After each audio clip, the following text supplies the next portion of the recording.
So the blood test was developed in 1984, and it was based on finding antibodies in the serum.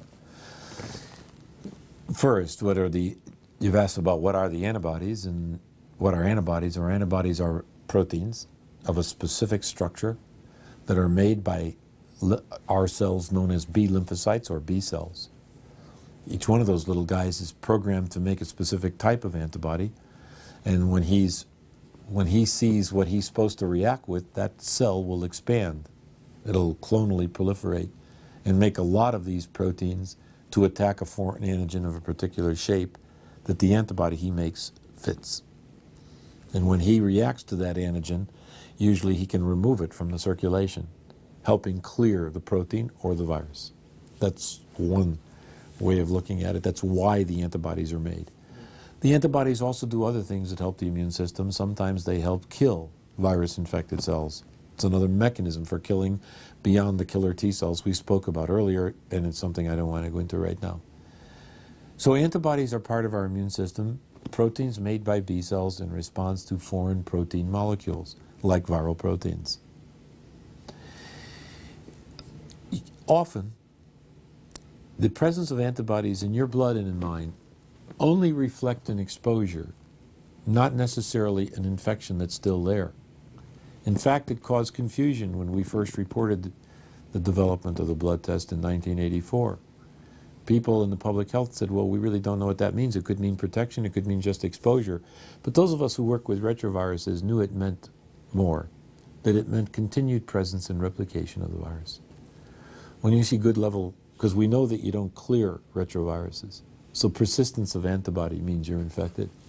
It's a surrogate marker for the presence of the virus in the virus replicating, reproducing itself, active infection.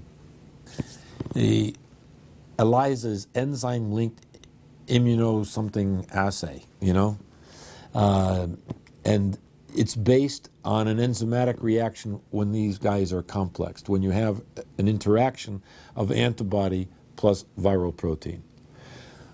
This is a very sensitive test, but we felt it wasn't always perfectly sensitive and sometimes had too much noise.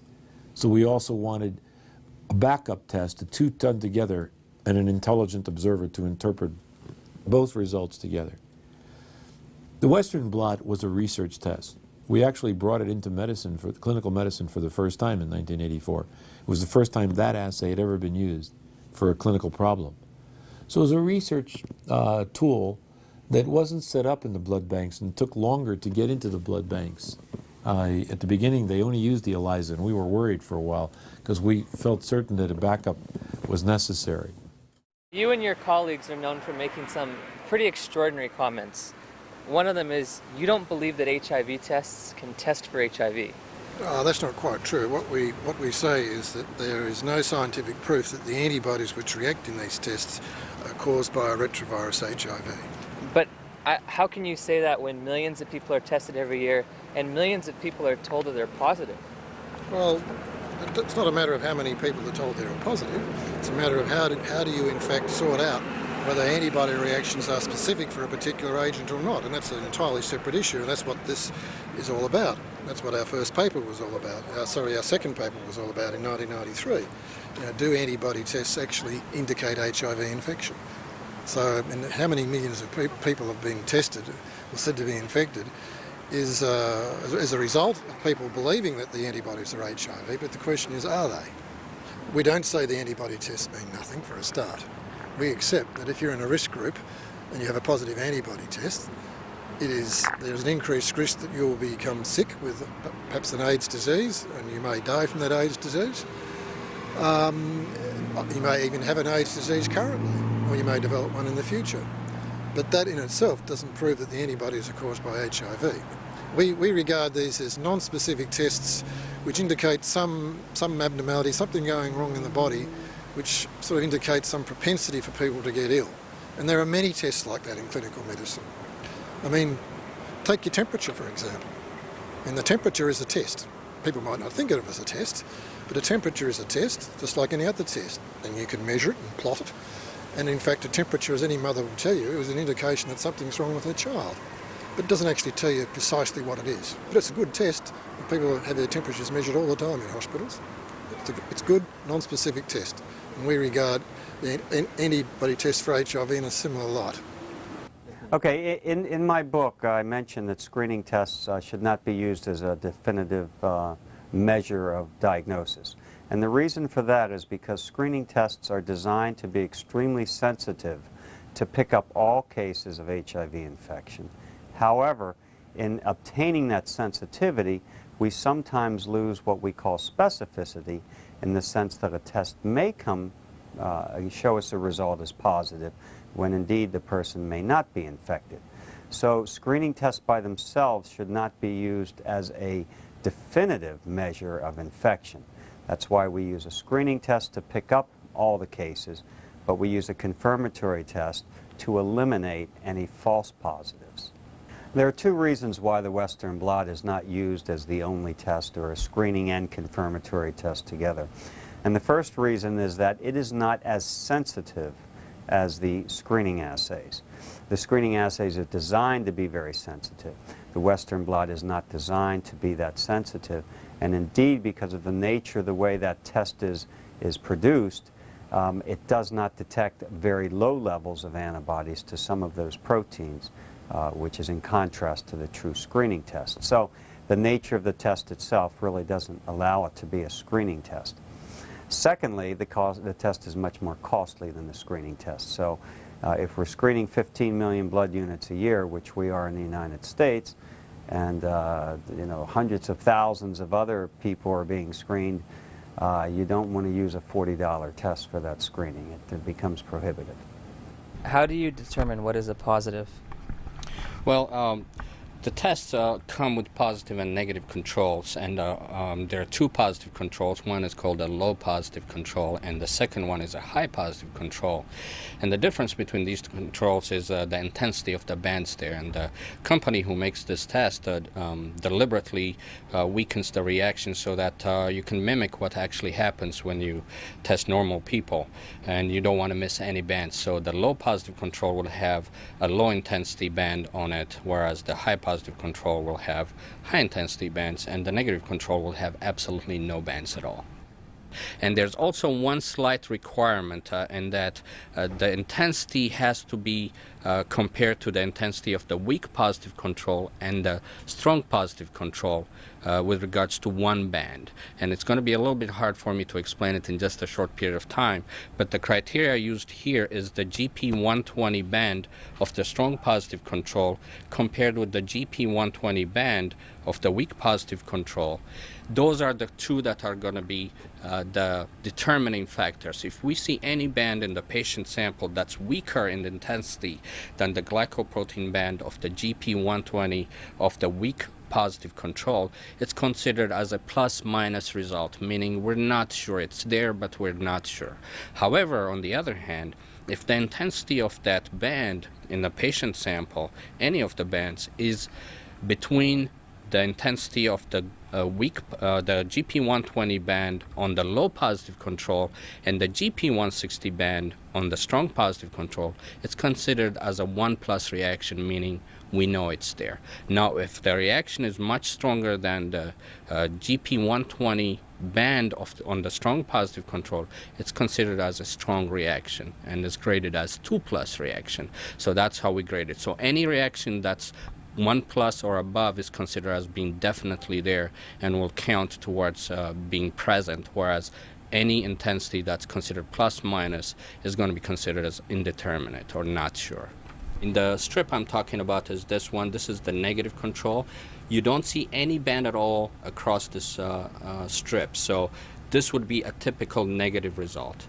Now, the low positive control I was talking about is here, and the two important bands in terms of being able to determine whether all the other bands you see in these patient samples across here are positive or negative are going to be the GP120 band here on the low positive control, LPC, and the GP120 band here on the high positive control.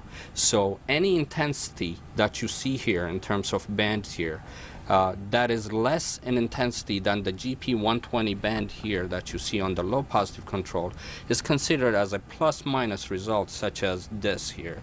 We've notated here, as you can probably see, a plus-minus result, a plus-minus result.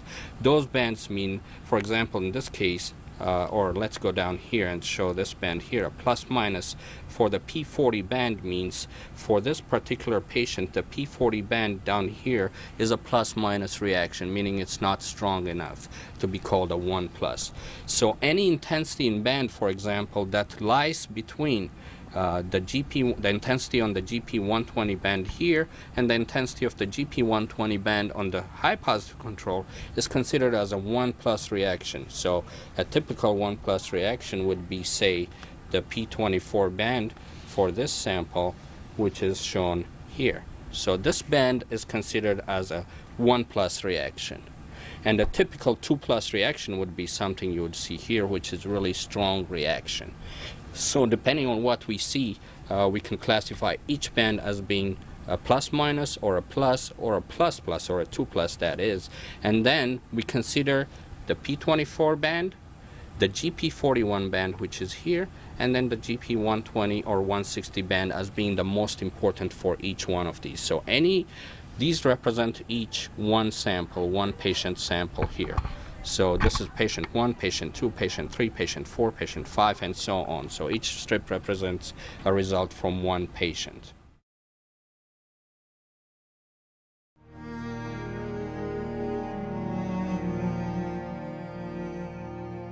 Even if I learned many medical doctors, if they see the result and there's written even ELISA, you might have an ELISA is positive or negative, but it does not mean that the patient is HIV positive. That's the problem. And when the doctor then says, you got an ELISA positive result, the patient is already, Right. It can be devastating. Yeah, but because it's very, even you notice, it's a bit complicated to understand the complex diagnostic procedure and the reasons for it, why it's so. And then you have to be very careful when you talk about positive or reactive, and to explain really well what you mean by indeterminate. There are in the whole HIV/AIDS kind of discussion, public and the scientific discussion, there are a number of discrepancies. And a number of things you discover when you're working in the field. And one aspect is, or one question is, are there people who turn negative once they have been positive? And the general perception is, no, that's not happening. And that's definitely wrong. And it happens more frequently in Africa, but it also happens in developed countries like in Europe. And I personally know a nurse who has been positive, HIV positive, a few months after a hepatitis B vaccination. And 3 years later she turned negative. And she had no risk factor whatsoever. She was living in the countries, in a small city in Austria, having 2 children, no risk factor whatsoever, beside this hepatitis B vaccination. And she didn't get a clear answer, explanation why she turned negative after 3 years. And this is very disturbing. Not the fact that there are contradictions happening, but what is disturbing that there is a tendency to pretend these things don't happen. From a scientific point of view, you would expect the exact opposite behavior.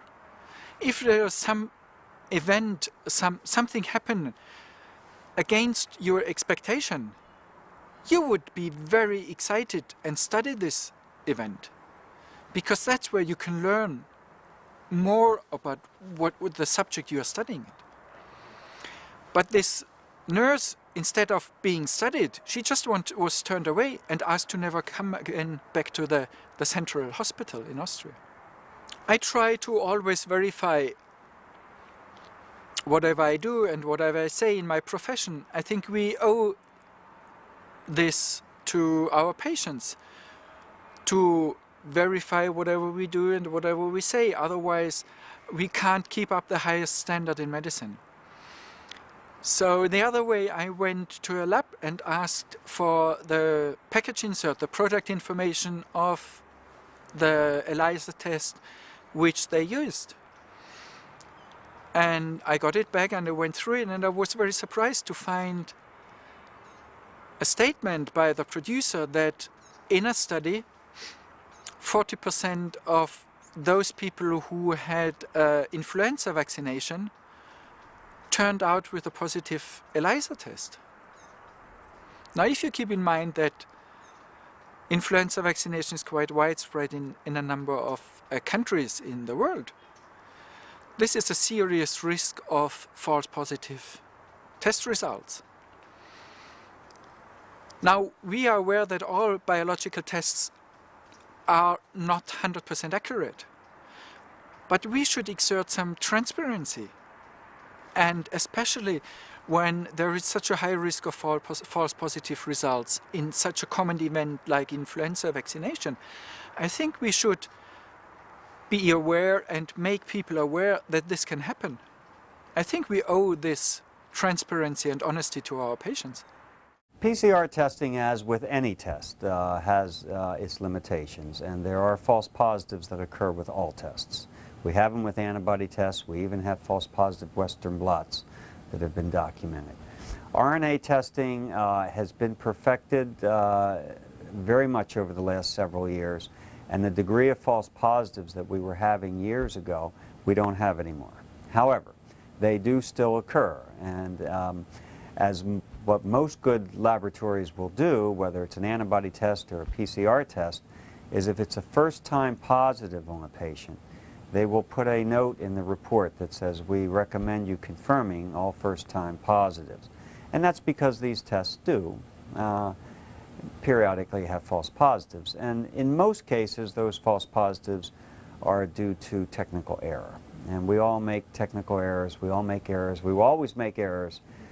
We have as many foolproof mechanisms in the labs as we can, but periodically those errors do get out. And so we all have to be very vigilant and remain that way. For diagnostic purposes, if it's PCR positive and antibody negative, then yes, there's generally a follow-up. You would like to wait to make absolutely sure that that person does seroconvert for antibody within several weeks. There's a whole range of conditions that can cause you to test positive, to have raised levels of the antibodies that the test looks for. Big range of conditions. Some more than 60 have been documented in the official medical literature, and there are probably more than that. Many, many different things, like you can test positive after a bout of flu or a series of flu jabs. You can test positive in pregnancy, especially repeated pregnancy. You can test positive if you've been exposed to the tuberculosis microbe, or not just if you've got TB, but if you've a friend, a close contact who's got TB. There's a big range of these conditions that can cause you to test positive that have nothing to do with some new virus, but and the fact that the level of background raised levels of these antibodies, this million, sort of 1 in 250 or so people, 1 in 300 in the States, who are said to have these raised levels of these antibodies, that doesn't tell us anything, in fact, about who is infected with some deadly new disease. It just tells us that there's a certain level of background ill health which is picked up by this non-specific test. When they say the tests are 99.999% accurate, they're defining those terms themselves. They don't say accurate, by the way, they say sensitive. Sensitive is like if you're a very sensitive kid in school, you get your feelings hurt a lot. A very sensitive test picks up everything. These tests are incredibly sensitive. They react with just about everything. The tests are either strongly reactive or weakly reactive. There's no such thing as positive and negative. You don't get a plus or a minus on the test. You get a color that's read by a machine, spectrophotometer, called a spectrophotometer, and you look at the color, and if that color is above a certain point that's been designated by the company that manufactures the machine or the test, you then decide that that's more probabilistically positive. But then you have to interpret it according to the person you tested. And that's all important.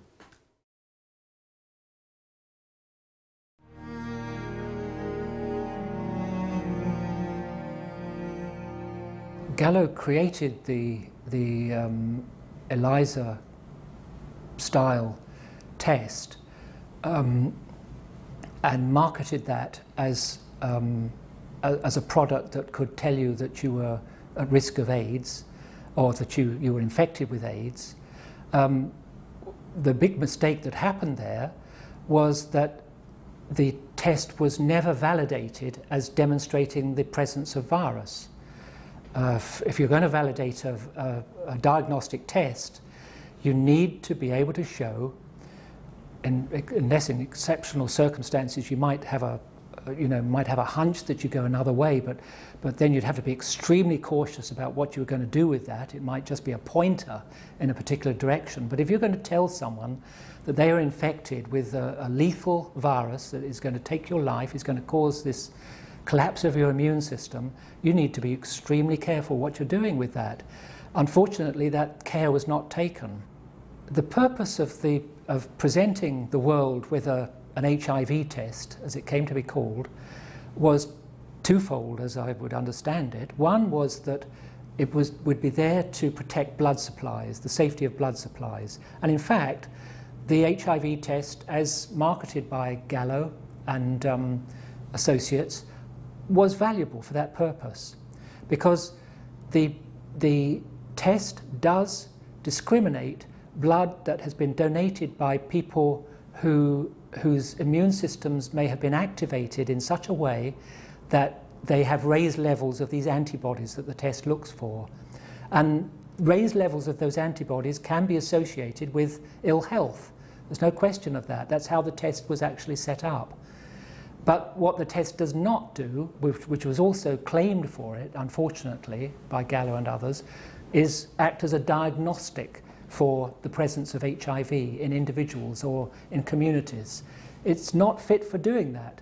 And yet it came to be seen as something that would be, if you tested positive, then it meant you were infected, and therefore you should be a candidate for all sorts of changed aspects in your life, and ultimately that you would become a candidate for taking antiviral drugs and all the rest.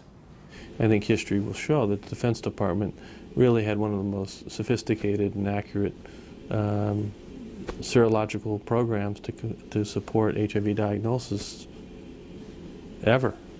And it sort of built on the technology that was developed with NIH, Gallo's group, and others on building the initial ELISA. But then we had to apply a confirmatory test, so we brought in these Western blots. There were no licensed Western blots at the time. And then we had to figure out what the right algorithms were. We actually had to figure out ways to make sure that people just didn't confuse the blood, so your blood wasn't his blood. So, we actually required very sophisticated criteria to be reactive in the initial test, but we didn't confirm the diagnosis of HIV infection until the patient came back a second time, had a second sample confirmed again, because actually in many of the populations that we were evaluating for HIV infection, the actual real prevalence of infection was less than 1 in 1,000. So if you made a mistake 1 in 100, that would be a disaster.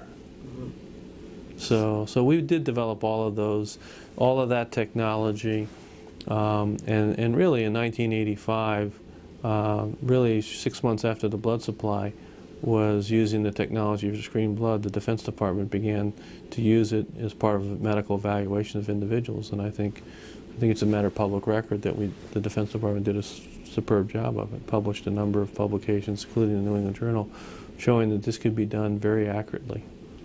It's hard to state how accurate your test is when it's not for diagnosing infection with HIV. Abbott Laboratories got around this problem simply by stating that if one assumes that clinical AIDS patients are HIV positive and that blood donors are HIV negative, then their test performance can be evaluated on this assumption. But they clearly state that there is no standard for determining the presence or absence of antibodies in a sample. So the rapid test kits are evaluated by comparison to these other tests. And that's how their accuracies, known as sensitivity and specificity, are determined. Not against a gold standard, but rather against somebody else's test. The antibody test was a stopgap measure, I think a very faulty one, to try to get a hold of what might have been happening in the gay community with guys getting sick. It was mostly to, well, its initial purpose was to examine the donated blood supply. And it was run through this sort of sieve, which was this antibody test. And this antibody test was culled from all these proteins from these laboratory experiments. You know, at that point, by the way, you know, the quotes are outrageous. It was known that 2 to 98 or 99% of the population, depending on the sample, depending on the test, would be reactive with the test. Somewhere between 2 and 98%. That was it. That's just from the literature. They say it's better now. I think they just target risk groups more effectively now.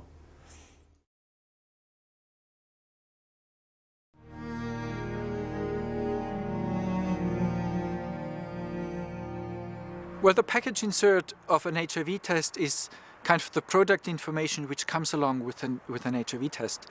It explains what the test is about, it explains how it's working for the technician, but also it explains the limitations, which every test has. Every test has limitations. Even the best test has limitations.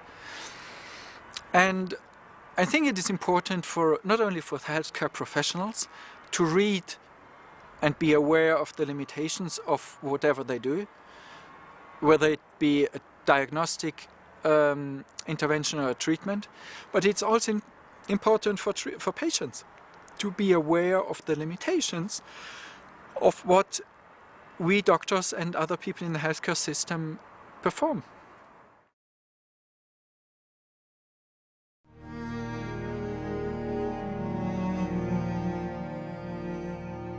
So it's a very important technology, actually. It allows you to take and determine, does somebody have antibody against all the different pieces of the virus. Because if you're exposed to this virus, you're likely to have antibody to all the different pieces. And so I can determine with really enormous accuracy. I don't know if you've ever seen a Western blot, but I could show you one. But they're very, it's just, once you see it, it's really pretty straightforward. So the screening tests were just developed to be highly able to pick up people that may be infected, may not be infected, and then the confirmatory tests were made to be very, very accurate. And so the Western blot, as I said, is a way to separate the virus into its building blocks and ask the question, does the patient have antibody against all the building blocks? And each virus would have a different, if you took a virus and broke it up, it may have different size pieces. The AIDS virus has a very distinct molecular weight proteins that you now can see, and you can react to it that way. After 4 weeks, will the body have developed antibodies to all the components of the virus? In general, they do. After about 4 weeks, the antibody responses are pretty robust, and they come up to different components. But shortly after that 4-week period, within another couple weeks, almost everybody responds with a full antibody profile against all the viral components. Actually, interpreting Western blot results is not that difficult, although experience does help a lot. And of course, the most important thing is that when you are trained in reading these, you are alerted to some of the, again, unusual types of things that happen. I'm sure we could train a lot of people to read a full profile and say, look, if these 9 bands are there, here's the guide. If these 9 bands are there, you call it positive. That can be done very easily. But what we find is some cases where things are not quite that clear-cut, and where we have something that looks like a negative Western blot, but there's a little shadow someplace. And somebody not well schooled may not call that little shadow or even see it or not recognize it, and inappropriately call that pattern as negative, when in truth it's not negative, it's indeterminate, because it has something. In other cases, a profile that is not positive, but suggestive of. In other words, it's got some bands, but not all that's needed. Maybe 2 out of 3 that are required. It has only 2. And instead of just calling that indeterminate and leaving it that and asking for follow-up, perhaps understanding what a different virus variant might produce. For example, HIV-2, which is a little different type of HIV virus, or the HIV-1 group O's or group N's. There's some strange types of little different HIV viruses that produce different profiles on Western blot. And if you're really educated on that, you may see the 2 bands and say, well, it's not positive for one, but maybe I ought to do a different test for HIV-2, or maybe I should send it to a specialty laboratory to see if they can do a group O test, in which case it could come out positive. So again, if you're familiar with these types of things, then you can follow up and you can do perhaps some different studies to try to figure out if that's really truly a positive person or not. And then we also have the problem of people that are in the process of what we call seroconverting, where I told you that in 3 to 4 weeks antibodies produced. Well, suppose you test a person at 3.5 weeks and some antibodies are produced, but not all of them. So you get a partial profile by Western blot. And if you recognize that and you know which antibodies come up early, you can make an educated suggestion perhaps that this appears to be a person undergoing seroconversion and that we must test them in another few weeks or a month to see whether that's progressed to a full profile. So again, you get incomplete patterns, you get unusual patterns, you get suggestive patterns, you get patterns that could be called negative or could be called indeterminate depending on who's reading them. Is a band a 1+ or a plus-minus? You know, if it's a 1+, then the person's positive. If it's a maybe plus-minus, the person's indeterminate. You may call that different than I do. So there's some subjectivity in these readings of these. So all these things come into account, and the experience helps a lot to interpret these correctly or to at least add the caution to follow up.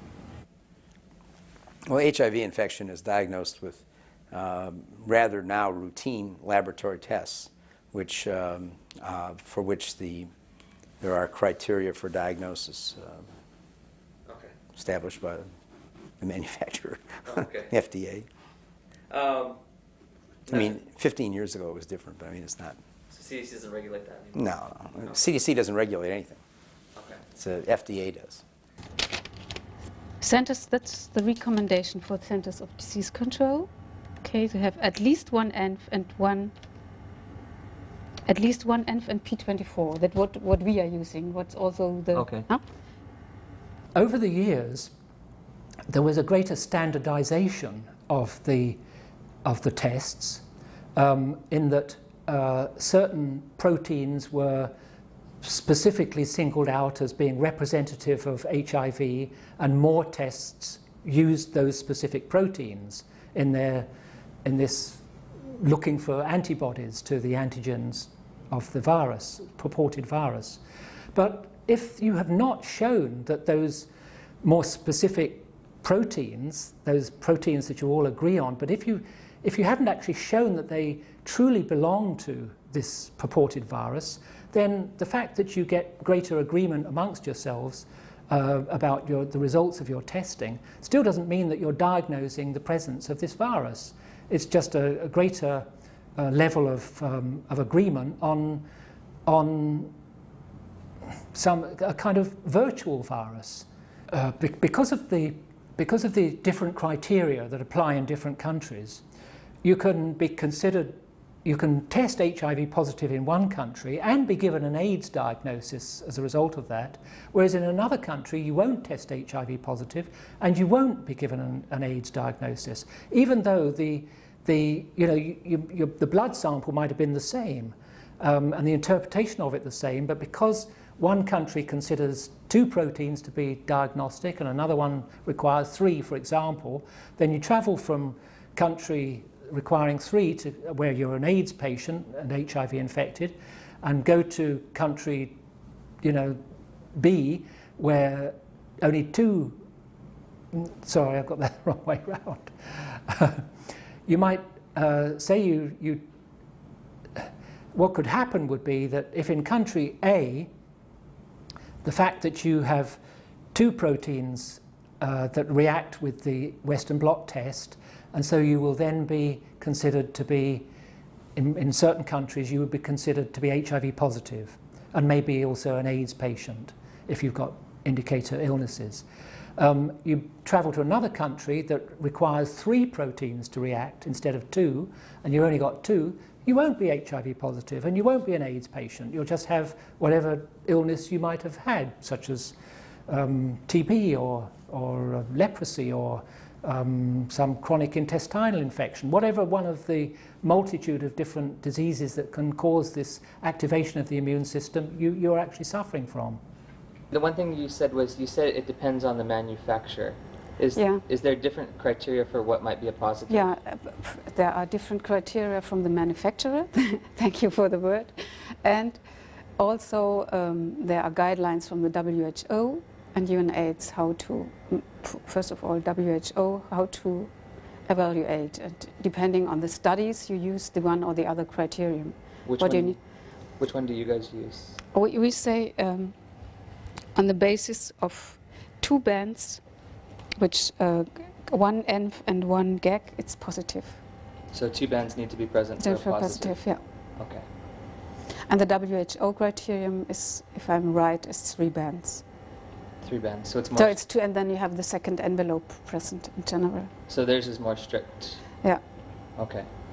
If you read the literature, or if you read the packet inserts the laboratory, the manufacturers of the test provide, they actually tell you the different criteria, and there, around the world there are at least 10 different criteria for diagnosing a positive Western blot, and they're all different. They're so different that you can be positive in one laboratory or institution or country and not be positive if you go somewhere else on the same specimen. So these tests are not standardised, but it's essential to standardised tests, because if you're tested in Africa for HIV, then you want to know whether you've got HIV. You don't want to actually, and if you're tested in America, you want to know if you've got HIV. So the test should be telling you the same thing. So it's ludicrous that you can be positive in one country and not positive in another. I mean, it would imply that immigration could alter your positivity status. In Africa, the criteria are yet again different from most other institutions, from most other jurisdictions, and they include 2 glycoprotein bands, and any other bands are actually optional. You can have them or not have them. Which means now in Australia, using the our National Reference Laboratory standard, you need 1 glycoprotein band and 3 other bands from the other possible proteins in the strip. And so theoretically, it's possible that someone could be positive in Australia with 1 glycoprotein band and go to Africa and not be positive because they haven't got 2 glycoprotein bands. In Australia, we need 1 glycoprotein band and 3 other bands. In Africa, you need 2 glycoprotein bands and all the other bands are optional. So if an African had, for example, 2 glycoprotein bands and no other bands and came to Australia, he would not be positive. If he had 2 other bands, he would still not be positive because you need 3 other bands in Australia.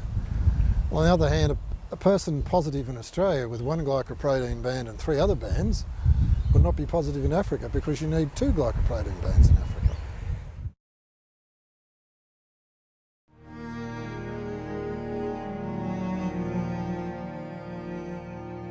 Well, Myron Essex is a United States very well known, respected, highly respected HIV researcher who did a study in 1994, I think. Sorry, in the mid-90s, I'm not sure of the exact date. Who discovered that patients with leprosy have antibody tests who are not HIV infected have many reactivities to the proteins in the Western blot, HIV Western blot kit, Western blot test. So much so, and the other important thing is that, in fact, it was about 80% of the patients and 60% of their contacts, people who didn't actually have leprosy, who'd been in contact with patients with leprosy. And the other important thing is that the organism which causes leprosy is closely antigenically related to the organism that causes tuberculosis. They, in fact, cause the same antibodies to develop. And so what Essex showed was that the antibodies that develop in response to these organisms react with the HIV proteins. In fact, he had some Western blot strips in his paper which showed many, I think there was about 14 or so Western blot strips that were considered to be not positive in Africa because they lacked 2 glycoprotein bands, but if you study them from the point of view of the Australian criteria, they all would have been positive. And in fact, Essex warned, in his paper, Essex said that HIV ELISA and Western blot may not be sufficient to diagnose HIV infection in areas where TB and where mycobacterial diseases such as TB are endemic, and that is Africa. As I said, 80% of the leprosy patients and 60% of their contacts had reactivity in the HIV Western blot, the HIV Western blot. And in the Western blots that were published in this paper, there are 3 which are positive. One was a control serum, known to be positive, just to make sure the test is working, operational. And 2 were leprosy patients that were infected with HIV on the basis they had 2 glycoprotein bands. But there were 16 other strips. And arguably, when you sit down with the rule book for Australia and look at the Western blots, 14 of these would be positive in Australia, not positive in Africa, positive in Australia, but we have the most stringent criteria in the world. Now, typically, people who are HIV positive and people who have AIDS have high levels of gamma globulins, high levels of antibodies in general, of all sorts. And in fact, it's known that you can predict, there's a high correlation between the level of antibodies and the probability that you'll test positive. And we can explain this on the basis that, as we said before, the more antibodies you have, the more opportunities there are for one of them or several of them to react with any antigen that you offer it. And so one would expect people who have higher levels of antibodies to have positive tests. In fact, there's some very good data that this happens, and one of the best pieces of data comes from a never repeated and never followed up study done in 1990, reported in the New England Journal of Medicine in 26 hospitals, where they tested blood specimens from approximately 90,000 patients who none of whom had a ghost of a chance of having an AIDS disease or being in an AIDS risk group. And they found that in some hospitals up to 22% of men and 8% of women in the AIDS age group, that is 25 to 44, were HIV positive on the ELISA and Western blot. Yet these people were not at risk of AIDS at all. And surely if one needs, if anything, they ought to convince people that these tests are picking up something else. And if the illnesses that these people had, because they must have had illnesses because they were in hospital, or they were either in hospital or attending hospital, can produce positive tests, why can't the same factors operate in people who don't have these diseases, people in AIDS patients? AIDS patients don't just get AIDS. They get all the other diseases as well.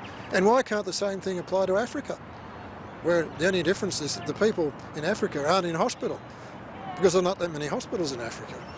It's easy to imagine that the same people who are, at least some of the people with the same degree of illness, are actually walking the streets. So talking about false positives as defined by the AIDS experts, okay, forget the Perth group and all the things that we say. If you read the textbooks and the journals, the AIDS experts say that hypergammaglobulinemia can lead to false positive tests. That's one thing. Now, we know that people who are HIV positive and who have AIDS have high levels of gamma globulins. So why aren't they false positives? How do they know? They're not. And in fact, the same sort of thing happens in mice. If you inject mice with the cell wall of E. coli, which is a very common germ in the bowel, they develop antibodies that react with the GP120 and GP41 proteins, the 2 glycoproteins. And if you inject mice with lymphocytes from other mice, they develop antibodies to P120 and P24 HIV proteins. But there's no HIV in this picture. This kind of thing has been recorded. There's at least one case in the literature where a man was given repeatedly injections, a small amount of Rh negative serum from people who were deemed not to be HIV infected. And after the first injection, he developed some Western blot bands. And after the third injection, he had sufficient bands to make him HIV positive, just about on all criteria, from all institutions. And yet he wasn't HIV infected. This was written up in the literature about 15 years ago. There is a paper published in 1990 by Strandstrom from Davis University in California, where they tested 144 dogs and found that 72 of them had one or more bands on the Western blot. Unfortunately, they didn't actually say what each dog's Western blot was. But if you were to use the pre-1987 Western blot criteria, there were certainly dogs that had a GP41 band or a P24 band, something like 23 and 40% respectively. So on those criteria, yes, they would be HIV positive. They certainly produce antibodies that react with the antigens in the Western blot test, although dogs don't get HIV or AIDS.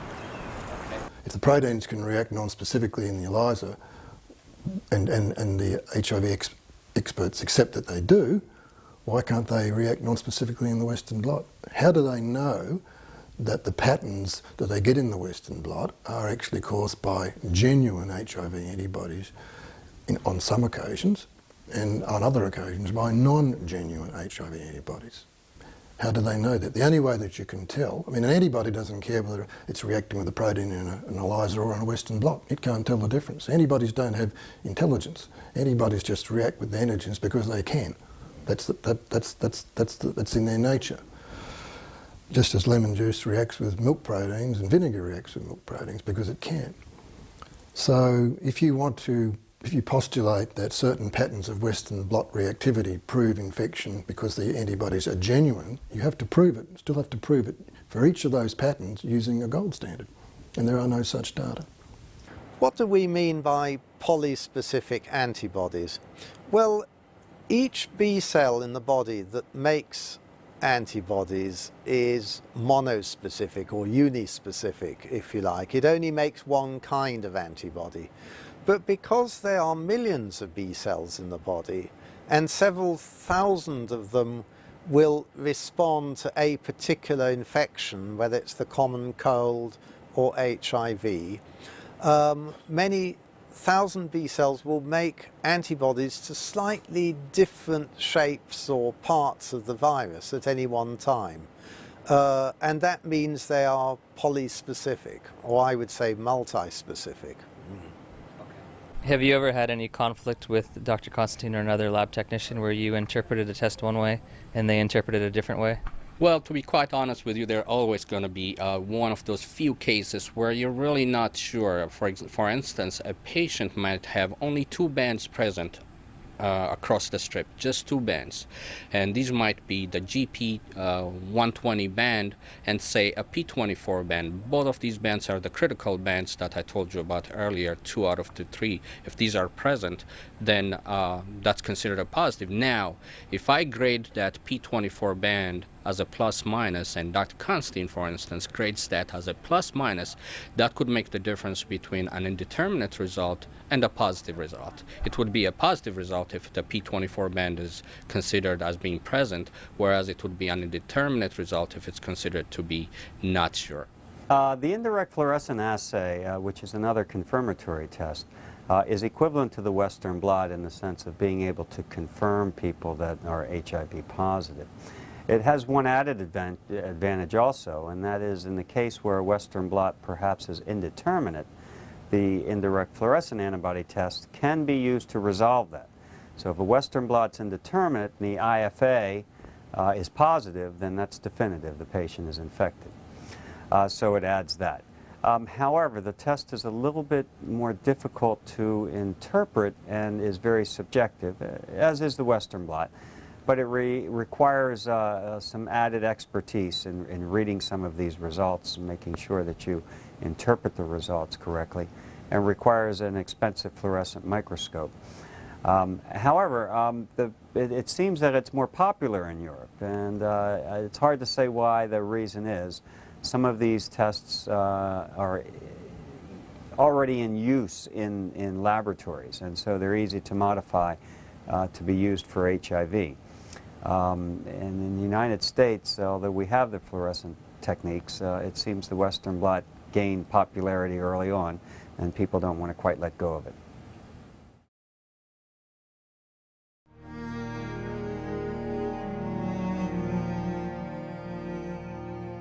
Yeah, I see these numbers in the literature, And I also see them in the newspaper, these numbers about tests being 99.99% accurate. I have no idea what this means. And I've been studying this for years, and I've also developed HIV tests. I have patents on HIV tests. I think these numbers come from a couple different ideologies, if you will. They're certainly not numbers that say my test determines the presence or absence of HIV in a sample with 99.99% accuracy. Many years ago, a study was published by Burke et al. And this study was trying to evaluate the accuracy of the HIV test in a population of Army recruits. When persons come in, sign up for the armed forces, they are required to have an HIV test. The strategy was to test these people on many different tests and determine the accuracy based on the concordance between these various tests, which is really not a valid a valid methodology. I think I'm getting too technical here. Well, the outcome was that many of the tests gave the same answer, and therefore these researchers assumed that because 5 different or 4 different tests gave the same answer, that this was correlated with accuracy. However, none of these tests were approved for diagnosing HIV. So I do not understand the concept or the ideology or the thinking that if you take 5 tests, none of which are approved for diagnosing HIV, and they all give the same answer, that means that they're 100% accurate for diagnosing HIV. In fact, many of the comparisons or statements of accuracy that we see in the scientific literature are nothing else, many of the statements that we see of accuracy in the scientific literature are nothing more than a comparison of one test to another test, okay, or one test combination to another combinations of tests. So as a researcher, you can set up an algorithm or a combination of tests that you declare is your gold standard or that represents 100% accuracy. And then based on your test, you can judge other people's tests, or vice versa. You can assume that somebody else's test is 100% accuracy. You can assume that somebody else's test is 100% accurate, and then you can judge your test kit against that test kit based on that assumption. So if my test says what your test says, so if my test has the same result as your test does 99.9% of the time, then I can declare that my test is 99.9% accurate. But we should always keep in mind that your test was not approved for diagnosing infection with HIV in the first place.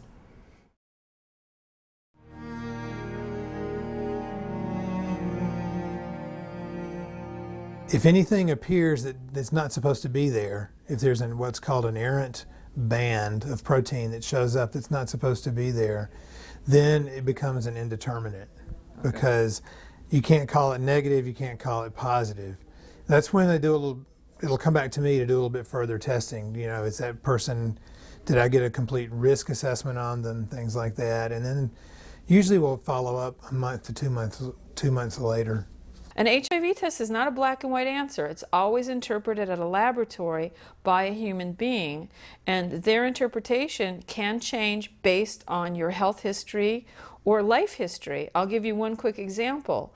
A woman in a hospital in Canada about to deliver a baby was HIV tested. Her results came back indeterminate because her medical records showed that she had had previously a history of IV drug use. They bumped up her indeterminate status to positive.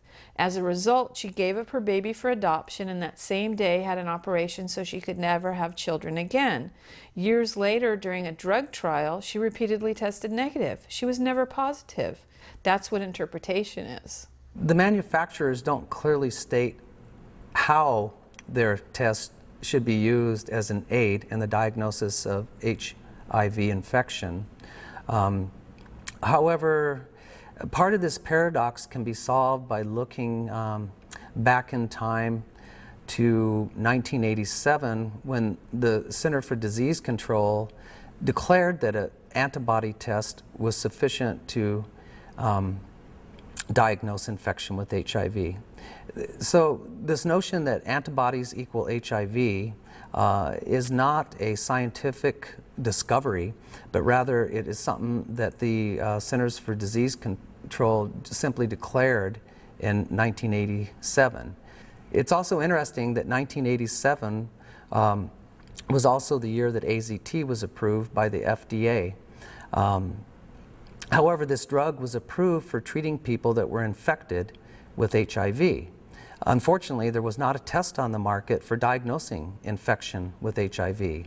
In fact, there still is no test on the market for diagnosing infection with HIV. 1985, the blood test was released for commercial use. Yes. Did the CDC go back and test all the people they had diagnosed with AIDS up until that point? No, we did not. The reason was we'd used all the bloods up testing for everything else. We'd used the bloods up. We'd done tests for toxo and herpes and cryptococcus and cyclosporin and nitrite levels. There was no blood left to test in that original population. Okay. So no, we did not go back and test those. Rapid testing was introduced actually in the late 1980s, perhaps around 1988 with the first rapid HIV test. And over the next several years, more manufacturers started to produce them. And by 1992 or so, we had a good variety of rapid tests. I would say at least 4 or 5 from major manufacturers. At that time, the companies, the smaller companies weren't really doing it, and people weren't making them in their garages at the time. So you started with the bigger companies. Around that same time, 1992 to 1994, is when people started to see the value of these things in developing countries where there wasn't stable electricity or laboratory expertise to be able to do HIV testing. And they were introduced into Africa, and there were some reports about how they worked and so forth. And generally those reports by the mid-1990s were very good reports, and people knew that rapid tests were here to stay for developing countries. One of the reasons these rapid test strategies and algorithms are so useful, and particularly in developing countries, not only are they simple and can be performed in these laboratories that may not have stable electricity and all, but they also have the ability to save a lot in money. And until recently, it was very difficult to spend $5 on an HIV test in a country, in a developing country. And so the Western blots that the developed world used to confirm are about $40 per test, and sometimes more expensive. And so if you tried to confirm an infection in a country in Africa, let's say, you couldn't spend $40 to confirm each one of the tests that you needed to confirm. It was too much money, and nobody had that money. And so by using these alternative algorithms, 2 screening tests, each one that might cost $1 each, and you have $2 to confirm a result instead of $41 with a screening and a confirmatory test. The World Health Organization has actually had strategies using combinations of rapid tests or combinations of rapid and ELISA tests that would give you the same result but at a much reduced cost. And these have been available way back in around 1993. They were introduced, and WHO still stands by those, although they are constantly modifying them slightly. But again, the purpose here is to be able to do simpler technologies but arrive at the same results. And you can do that, it's been shown, you can do that if you carefully select which test to use in what sequence. But very importantly, you must evaluate those types of testing strategies and algorithms within the country in which you want to use them. We had tests, rapid tests, that would work fine in Egypt but didn't work very well in Djibouti.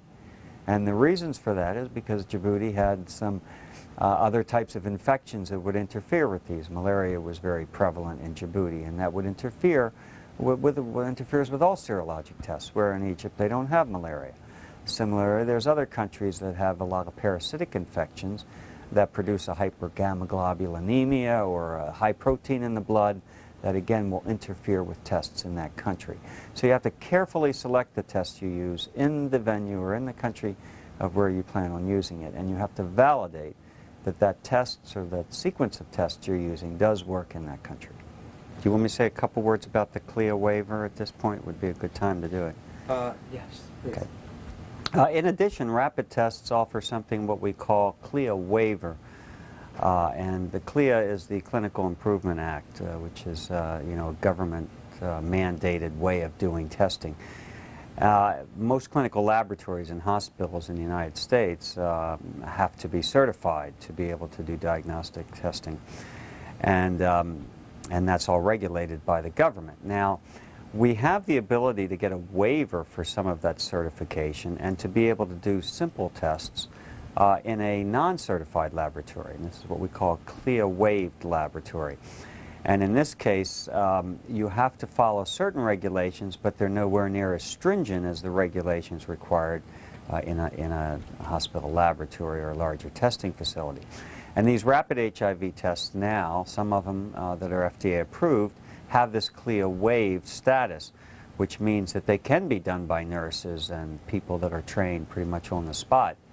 Some sort of a healthcare worker can be trained to do these rapid tests. So again, you have a much larger variety of venues where these tests can be used.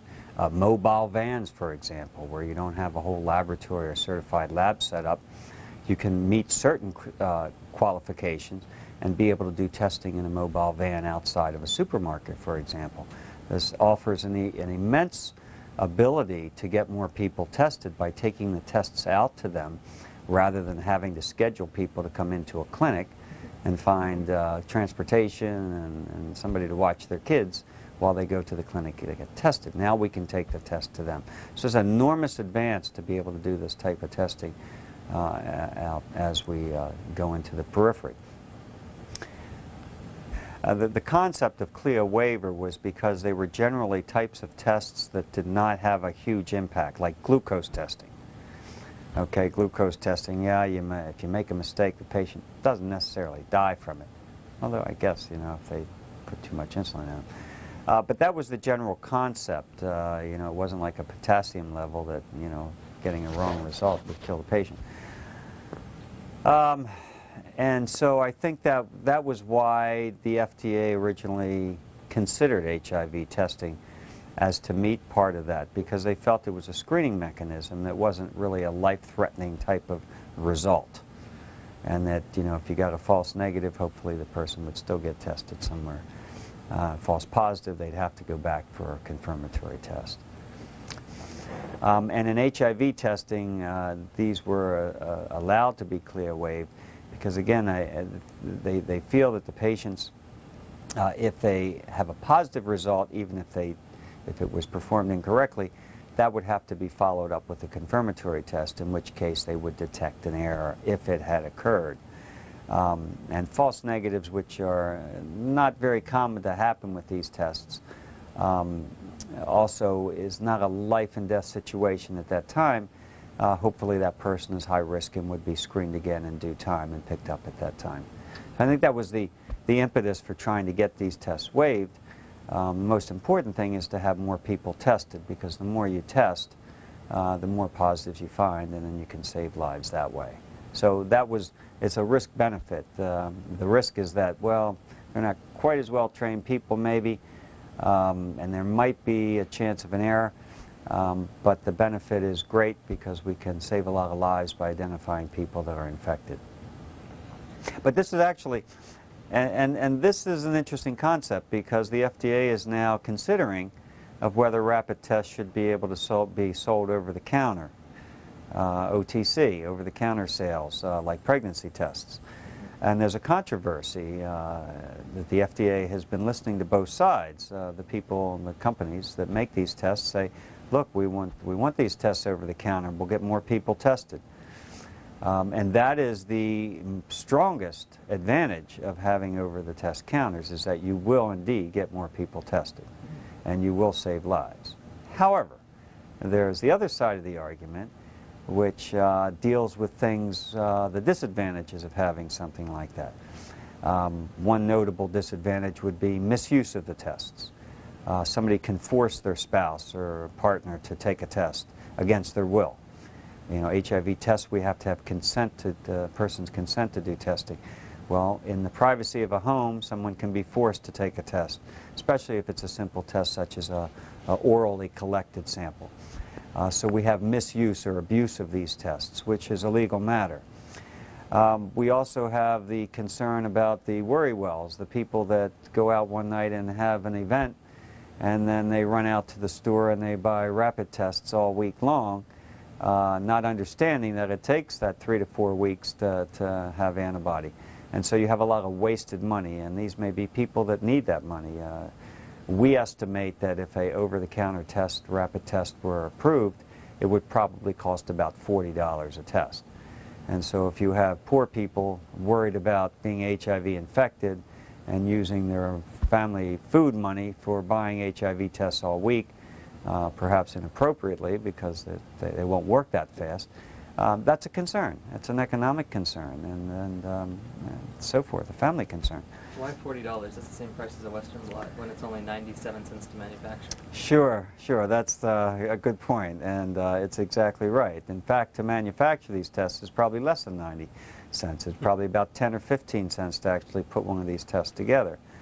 The problem is I understand from manufacturers that the largest cost of these tests is in putting them in a box with the printing and the labeling and you know, the packaging, and to make these things look nice, and of course you have the advertising. If it's over the counter, there's going to be things on TV, which is $1 million a minute or so.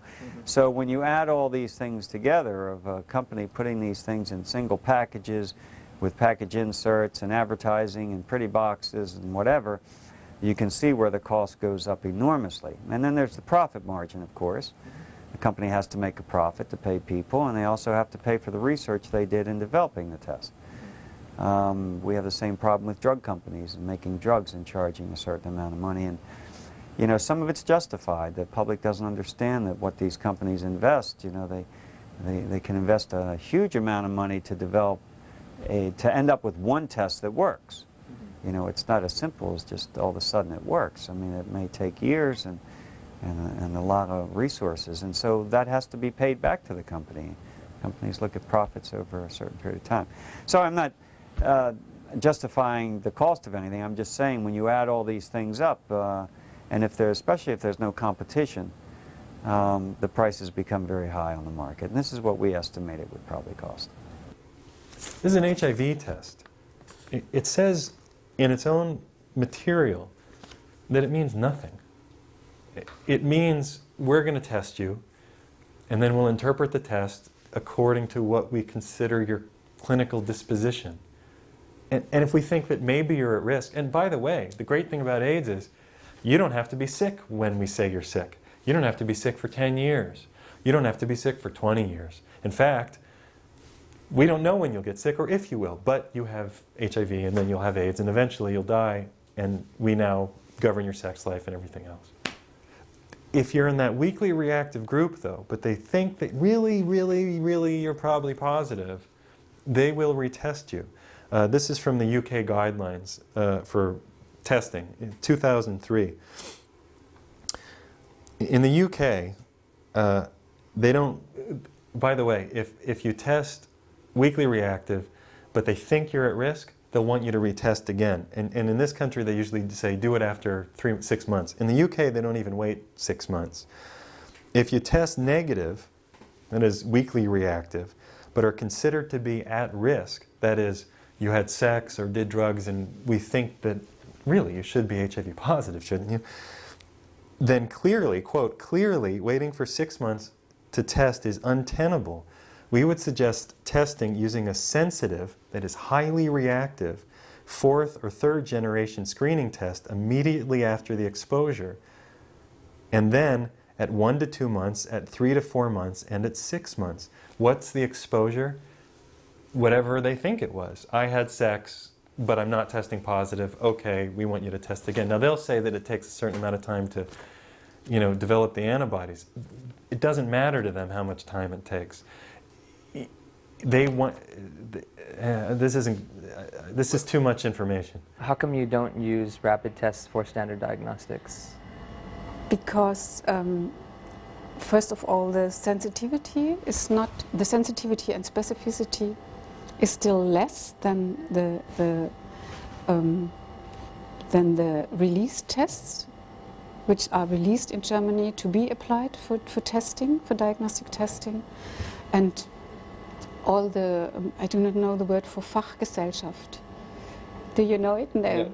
Yeah. So let's a little bit talk about it. So you have several professional organizations who decide as an expert committee on guidelines how to do things. Mm-hmm. And though none of these responsible societies recommended home testing for scientific reasons. Okay. And there are even, I know that home tests or rapid tests are used in African countries, for example. Mm-hmm. And there you have the advantage. They are used because there's no need for storage in the refrigerator. They can be used at room temperature. And as I told before, if you have a high prevalence of HIV infections, you have less risk to pick up false positives. Okay. Which might happen in countries like Germany with prevalence below 1%. Get ill. And there are many tests like that in clinical medicine. I mean, take your temperature, for example. And the temperature is a test.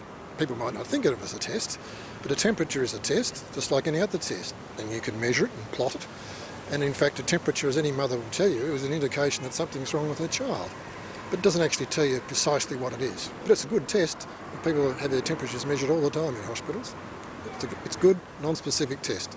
And we regard the antibody test for HIV in a similar light. Okay, in my book, I mentioned that screening tests should not be used as a definitive measure of diagnosis. And the reason for that is because screening tests are designed to be extremely sensitive to pick up all cases of HIV infection. However, in obtaining that sensitivity, we sometimes lose what we call specificity, in the sense that a test may show us a result as positive when indeed the person may not be infected. So screening tests by themselves should not be used as a definitive measure of infection. That's why we use a screening test to pick up all the cases, but we use a confirmatory test to eliminate any false positives. There are two reasons why the Western blot is not used as the only test, or a screening and confirmatory test together. And the first reason is that it is not as sensitive as the screening assays. The screening assays are designed to be very sensitive. The Western blot is not designed to be that sensitive. And indeed, because of the nature of the way that test is produced, it does not detect very low levels of antibodies to some of those proteins, which is in contrast to the true screening test. So the nature of the test itself really doesn't allow it to be a screening test. Secondly, the test is much more costly than the screening test. So if we're screening 15 million blood units a year, which we are in the United States, and hundreds of thousands of other people are being screened, you don't want to use a $40 test for that screening. It becomes prohibitive. How do you determine what is a positive? Well, the tests come with positive and negative controls, and there are two positive controls. One is called a low positive control, and the second one is a high positive control. And the difference between these two controls is the intensity of the bands there. And the company who makes this test deliberately weakens the reaction so that you can mimic what actually happens when you test normal people, and you don't want to miss any bands. So the low positive control will have a low intensity band on it, whereas the high positive control will have high intensity bands, and the negative control will have absolutely no bands at all. And there's also one slight requirement in that the intensity has to be compared to the intensity of the weak positive control and the strong positive control with regards to... In fact, it caused confusion when we first reported the development of the blood test in 1984. People in the public health said, well, we really don't know what that means. It could mean protection, it could mean just exposure. But those of us who work with retroviruses knew it meant more. that it meant continued presence and replication of the virus. When you see good level, because we know that you don't clear retroviruses, so persistence of antibody means you're infected.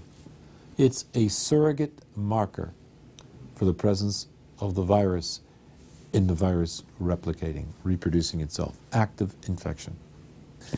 The ELISA's enzyme-linked immuno-something assay, and it's based on an enzymatic reaction when these guys are complexed, when you have an interaction of antibody plus viral protein. This is a very sensitive test, but we felt it wasn't always perfectly sensitive and sometimes had too much noise. So we also wanted a backup test, the two done together, and an intelligent observer to interpret both results together. The Western blot was a research test. We actually brought it into medicine, for clinical medicine, for the first time in 1984. It was the first time that assay had ever been used for a clinical problem. So it was a research tool that wasn't set up in the blood banks and took longer to get into the blood banks. At the beginning, they only used the ELISA, and we were worried for a while because we felt certain that a backup was necessary. You and your colleagues are known for making some pretty extraordinary comments. One of them is, you don't believe that HIV tests can test for HIV. That's not quite true. What we say is that there is no scientific proof that the antibodies which react in these tests are caused by a retrovirus HIV. But how can you say that when millions of people are tested every year and millions of people are told that they're positive? Well, it's not a matter of how many people are told they're positive. It's a matter of how do you in fact sort out whether antibody reactions are specific for a particular agent or not, and that's an entirely separate issue, and that's what this is all about. That's what our first paper was all about. Our second paper was all about in 1993. Do antibody tests actually indicate HIV infection? So, how many millions of people have been tested or said to be infected is as a result of people believing that the antibodies are HIV, but the question is, are they? We don't say the antibody tests mean nothing for a start. We accept that if you're in a risk group and you have a positive antibody test, there's an increased risk that you'll become sick with perhaps an AIDS disease, and you may die from that AIDS disease. You may even have an AIDS disease currently, or you may develop one in the future. But that in itself doesn't prove that the antibodies are caused by HIV. We regard these as non-specific tests which indicate some abnormality, something going wrong in the body, which sort of indicates some propensity for people to get.